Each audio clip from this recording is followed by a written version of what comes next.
Hello, we are continuing to highlight innovations by faculty at the College of Veterinary Medicine. Joining me today is Dr. Bruce Hammerberg. Hi, Dr. Hammerberg. How are you, Kyle? Good, thank you. So before we get into the innovation, let's start with a little bit about yourself.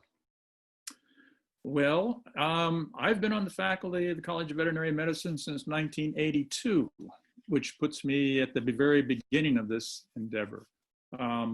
It's been a really great time. It's one of the best veterinary colleges that I know of in the country, and for that matter, possibly the world.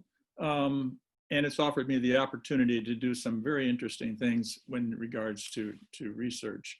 And that started out with research in parasitology, that is worms or nematodes, and evolved into research on allergic diseases and the mechanisms of them, which are kind of interesting in that they're similar between parasites and the naturally occurring allergens that drive them in all of our mammalian species.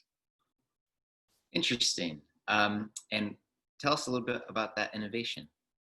So the innovation which we have developed had its origins back in probably the early 1990s. And basically what it is it's a novel approach to treating allergic diseases by blocking and removing the immunoglobulin protein IgE. That IgE is responsible for activating cells that are involved in allergic responses. Those cells are like mast cells in your skin, or they can be also in your lungs if you happen to be allergic in that area. And it's unique in that regard in that it binds to a high affinity receptor on these cells, these inflammatory cells. And once you cross-link the IgE with an allergen, then those cells respond by producing things like histamine and other inflammatory mediators, which are the basis for the clinical signs that you see with allergic disease. In the case of the dog, it's more of an atopic dermatitis, an inflammation in the skin. It never occurred to me that animals could have allergies. Well, you're one of the few and fortunate owners who doesn't have an animal with an allergic issue, because it's quite common.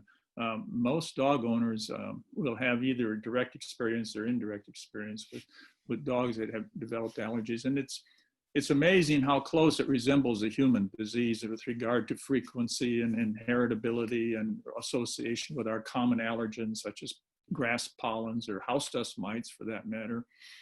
The difference is in humans, it's quite often manifested with asthma, whereas in our dogs and also our cats and horses, it's more of a skin manifested disease, though not exclusively. No.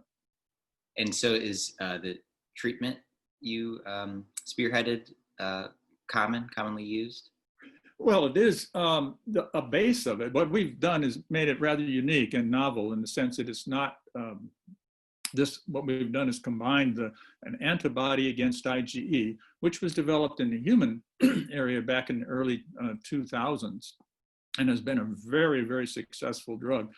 It blocks IgE from binding to mast cells and basophils. Ours, on the other hand, is a combination of an antibody which binds with high affinity to IgE, so it can go and sniff out IgE wherever it is and then bind to it. And then we've added to that another protein, so it's a chimeric, if you will, of two different proteins.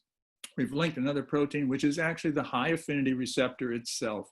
And so once that antibody finds IgE, then along comes the high affinity receptor with it, and then that covers the ability of the IgE to bind to anything as far as mast cells.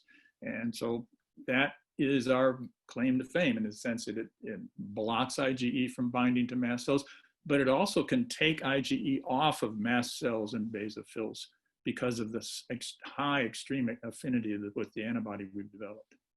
That's fascinating. Yeah. Well, thank you for sharing.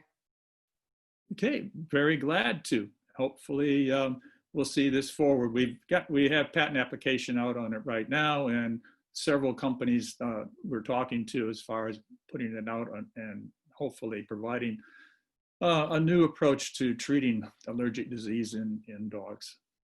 Neat. Thanks, Dr. Hammerberg. Take care. You're welcome. Bye-bye.